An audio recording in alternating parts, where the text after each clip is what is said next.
The strongest determinant of how your PC looks is the case that you choose to put it in. Not only that, it will also affect the performance of your system as well, depending on the airflow and features available. And with that in mind, we're going to be looking at the Fractal POP. It's so exciting to see a new case, something that with a little bit of flair, a little bit of extra flavour, because oftentimes cases are very repetitive, boring. It'd be nice to see something that shakes it up. Fractal have been really killing it on the case design, really for many years now. So how does the Fractal POP line up? You'll find out in this video. We're going to go through a case tour, we're going to put a real build into it, we're going to see the different styles available, and as well as our final thoughts. So stick around, this is Concept Soup. See you on the other side. Whoosh! Specifically, we're talking about the Fractal POP Air. So this is the mesh fronted version which comes with RGB fans. It's a compact ATX mid-tower case. It comes in many different styles, so you can have a solid side panel, you can have a glass side panel, you can have it with RGB fans, you can have it without RGB fans, you can also have it stylistically coloured, so there's many different options. You can see them on the screen now, but in the video today we have both the black version with the RGB fans, we also have the magenta, pink version of it with RGB fans as well, and having these colours gives you a multitude of options to go with in terms of styling your PC. It's actually the first time I've ever seen the actual case paneling designed in a different color. It's something I'm really excited about. It's going to give us some unique styles that are going to look really, really cool. And what better way to start than by actually unboxing the thing and seeing what it looks like. So, as you might expect, it comes in a box, it comes with some fancy foam inserts to protect it during shipping, and the case itself comes in a bag to protect from any sort of water ingress. So in the package alongside the case, you also get the very helpful user manual. It's nice to get a printed user manual, though I suppose it's a bit of a waste of paper these days. You could just use a QR code, for example.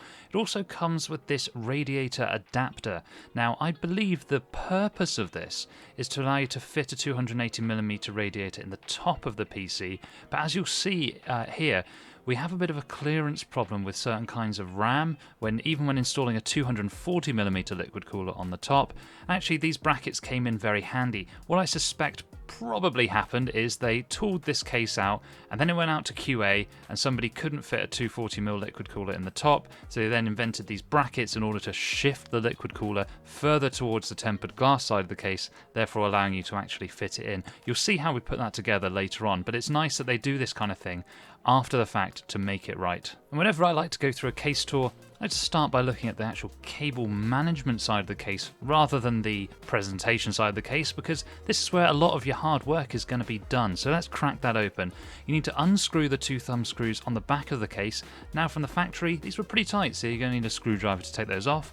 Once you've done that, you just pull the panel off so that we can see what is inside the cable management side of the Fractal POP. And now that we can see our cable management side, you can see that it's fairly cleanly laid out. If we start in the bottom right, you can see we've got a standard ATX size power supply cutout, plenty of room for stuffing your cables in there as well.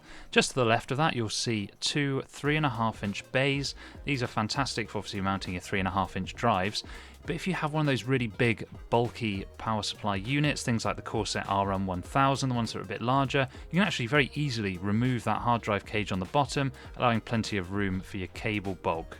Moving slightly up and to the right, you'll see there are two mounts for some 2.5-inch SSDs, giving you plenty of expandability in the back. Also like that it's one of those plates you just unscrew the thumb screw, then screw onto the plate and then put the whole plate back down. It's a lot cleaner than some other systems that I've seen for installing 2.5-inch drives. Moving slightly towards the center now, you're going to see where the main bulk of the cable management is, and it comes with these nice straps that help you keep those cables nice and tidy. What I like about the cable management here is it's not overdone, it's not over-engineered. That's one of my problems with NZXT cases, is it's over-engineered. All you need is these loops. That's all you need to keep cables under control. There's no point making the whole back of this thing look really fancy because you're just going to put the steel panel back over it anyway. So I don't think there's anything else particularly interesting in the back here, so let's have a look at the presentation side of the case next. And one feature that I almost forgot to mention is on the front of this case, it actually comes with this little sort of storage area. So it's got a magnetic piece on the front, you pull it off, you can put things in there, things like, you know, maybe a set of earphones or maybe a USB stick that you commonly use. Quite a nice little idea for using space that would otherwise basically be dead space. So I thought that was a really cool little addition. So looking over the front of the case here, we can clearly see what kind of motherboards it's going to accept. You can have ATX size, you can have micro ATX size, and you can also have mini ITX size. Any of these will fit in this case absolutely beautifully. We can also see 3 pre-installed Fractal RGB fans, which is fantastic. One of my main problems with RGB cases is a lot of the time they'll come with RGB fans in the front, but there's not one in the back, and it looks a bit odd. You end up having to buy another fan. In this case, this is actually spot on. I really like that angular look on the PSU shroud there with the Fractal logo. I think it looks really clean. I think everything's going to fit in here nicely. It's going to make for a really nice compact mid-tower build. My only slight concern looking at the case here is if you look at this top row of standoffs where the motherboard is, there's not very much clearance between that and the top of the case, which means that your fancy alloy RAMs with the large heat spreaders, you might have a bit of a trouble here if you're going to be installing liquid cooler on the top of the case. Another feature that I really like about this side of the case is the fact that there's not any rubber grommets on the side. I actually think rubber grommets look really ugly. I prefer just a nice clean cutout on the side, just like they've done here, and in the top there's plenty of room for feeding things like fan cables through. No fuss, no muss. I like how this is looking so far. So you'd probably be interested to see what the I/O is like on the front of this case as well.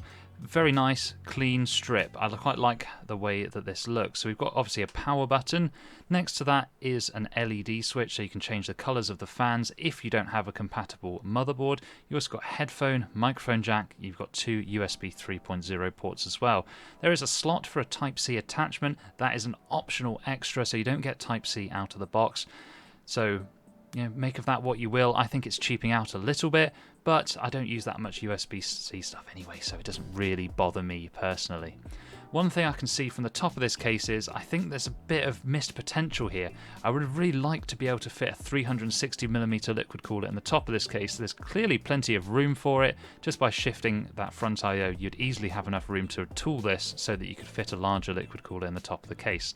But hey, that is one of the compromises you will have to make when using the Fractal Pop. And now let's quickly get some of the other specifications out of the way so that we can get on with the video. So we already know what motherboards this supports: ATX, MATX, MITX. You obviously support your standard ATX style power supplies, pretty easy. Now, what about our graphics card? How long graphics card can we put into this case? Right, so we have a maximum length of 405mm. That's huge. I don't know any graphics cards that are that long, so you could pretty much say any graphics card is going to fit into this case, absolutely no trouble whatsoever.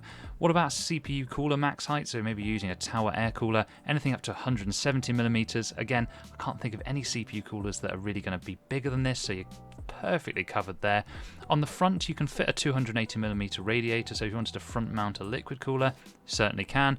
On the top, you are limited to a 240mm liquid cooler. And like I said earlier, I was a bit worried about it encroaching on the RAM, and I was absolutely right. You can only put 46mm RAM into this, so you need to make sure that your clearances are nice and tight when you're buying your parts. Check that RAM height, otherwise you're going to be in for a rude awakening. And other dimensions that you may be interested in, particularly if you're a little bit worried about how much space this is going to take up on your desk, the case dimensions are in millimeters, 473 by 215 by 454. It basically makes it a standard ATX mid-tower case. So that's it, that's all the specs. Now what we need to do is actually put a build into it, and then we'll talk about the build process afterwards. See you on the other side. I think you're going to really like how this one looks.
Gotta say guys, I'm really impressed with the aesthetics of this case. It looks absolutely gorgeous. I think you'll agree. It's so nice to have these color options. You can really make your build unique by matching the colors. So these pink custom sleeve cables we use from Shack Mods, absolutely brilliant, matching the case, giving us a really cool black and pink build, which looks absolutely stunning. I really like this. I'm going to be using this case a lot for my builds in the future. I think it's brilliant. What do you guys think? I want to see a comment below, but also we've got to talk about the build process. How easy, how difficult was this to do? So it's a really good case to build in. Very easy, but there are some drawbacks, and we'll talk about those first. You know how a feedback sandwich is always appreciated. We start with the good looks, we're going to talk about some negatives, then we're going to talk about some good stuff. So, negatives about this case. Mounting a 240mm on the top was really a bit of a pain, right? So I originally wanted to use some Alloy Warhawk RAM in this. It's just a bit too big, so we swapped out for that Corsair RAM that you see behind me now. But we had to put those Radiator bracket pieces on it in order to get it to fit. It's just an extra step that makes the whole build process a little bit harder.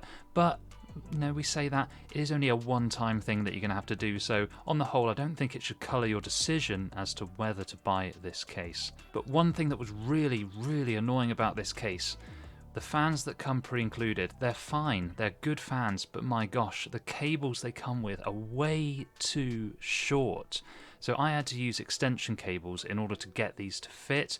The cables are just not long enough. I want to have the cables from the front fans be able to reach all the way around the case to the back so that I can plug it into one of the fan headers on the bottom. It made the cable management a little bit more difficult because you're having to run these cables across. It made them more likely to unplug from each other because there's more tension on the cables.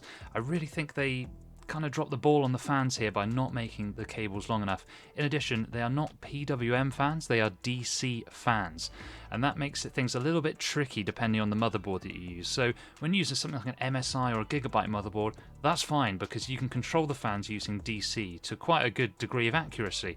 But when you're using an Asus board, they tend to make sure your minimum fan duty is about 75 to 80%, and that makes them a bit loud. Luckily, using an MSI motherboard, it was absolutely fine because I can tweak it using the DC, but it's just something to bear in mind, guys, that you're not going to have that same granular control with these as you would with a PWM fan. Aside from that, I actually think this case is absolutely brilliant. It's really sleek, it's kind of like low set, it's a mid-tower case, it's really stylish, it's got a great mesh front, and as you'll see, the performance is actually really great as well. I think it's a fantastic case for your next build. The only thing that might put some people off, it's about 90 quid to buy this case, so that puts it into more of an upper tier of case, I suppose. It's not a cheap case, but I think if you invest in quality, it's going to pay dividends, not just in terms of looks, but in terms of performance and expandability. You're not really compromising on too much by buying this case. Another point to improve, get the ability to put 360mm on the top. That would be really nice as well, but you know what you're getting when you buy this case. It's something perfect for a 240mm liquid cooled build, as long as you're using RAM that's not too lavish and large.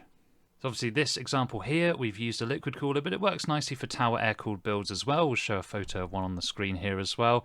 In the black version, looks great as well. I think wherever you're going with this air cooling or a 240mm liquid cooler, you're going to have a good time with this case, guys. It's definitely going to be one that I recommend. So all this talk about my opinions, let's lay down some numbers. Let's have a look at some gaming tests and some temperature tests. We're going to roll those on the screen and then we'll reconvene for our final thoughts.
So I'm supremely happy with the temperatures we got here. You know, our maximum CPU temperature hitting 70 degrees, that's pretty nice for Prime 95. Video card temperature test, 67 degrees max. Pretty sweet all round. Can't really complain about the thermals in this. The looks are fantastic. Build process was pretty much perfect. There was a few little stumbling blocks like the fan cable size, but other than that, I'm pretty happy with this case. If you guys ever use this case, have you seen other people use this case that you think, oh, that's a nice style, I'd like to share that? I want to see your thoughts down in the comments. I want to see a like on the video. I want to see you subscribe to the channel. I want to see you next time. Because I love you all. Dearly. Goodbye.